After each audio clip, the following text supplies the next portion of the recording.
এই দিনটা কিন্তু আমাদের জন্য খুবই স্পেশাল একটা দিন ছিল। সেটা হলো আমাদের বাড়ির ভিত পুজো। তো ভিত পুজোর দিন আমরা একদম সকাল সকাল কিন্তু চুঁচুড়াতে চলে গিয়েছিলাম। আর যেহেতু আমাদের জায়গাটা চুঁচুড়াতেই নেওয়া হয়েছে, তো সেই জন্য ডোমজুর থেকে কিন্তু একদম সকাল সকাল আমরা বেরিয়ে পড়েছি চুঁচুড়ায় যাওয়ার জন্য, এবং সেখানে গিয়ে সমস্ত কিছু রেডি করে তারপরে কিন্তু এখানে পুজোর সব জোগাড় করা হচ্ছে।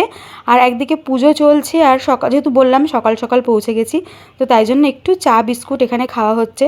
তো মা সবাইকে চা বিস্কুট দিয়ে দিচ্ছে। আর রান্নার তো সেরকমভাবে কোনো ব্যবস্থা ওখানে করা যায়নি, তো তাই জন্য খাবারটা আনানো হয়েছে। তো আমাদের ওখানে খুব ফেমাস একটা মিষ্টির দোকান আছে, তো সেই দোকানেরই রাধাবল্লভী, তার সাথে আলুর দম আর মিষ্টি, তো সেটাই আনানো হয়েছে। আর ওটাই এখন সবাইকে দেওয়া হবে। আর এত পরিমাণে গরম পড়েছিল সেদিনকে যে মেয়েকে তো আমি এক্সট্রা জামা নিয়ে গেছিলাম, ওকে সেটা পরিয়ে দিয়েছি। গরমের মধ্যে তো আর মানে বেশিক্ষণ ভারী জামা পরিয়ে রাখা যায় না, তো ওকে একদম হালকা করে জামা পরিয়ে দিয়েছি, একটা গেঞ্জি আর প্যান্ট। আর এই যে বসে এখন আমরা সবাই মিলে খাচ্ছি। তো আমার বোনেরা রয়েছে, আমার মেয়ে রয়েছে। তো আমার মেয়ে খাচ্ছে আমার এক বোনের সাথে, আর আমি খাচ্ছি আমার আরেকটা বোনের সাথে।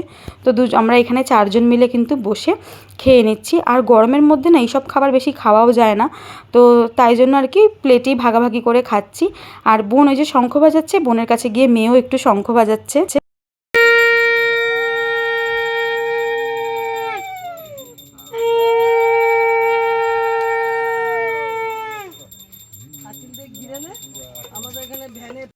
আর এখানে কিন্তু বাবা পুজোতে বসেছে, বাবা মা দুজনেই। যেহেতু জায়গাটা বাবার জায়গা, তো তাই জন্য বাবাকে তো থাকতেই হবে।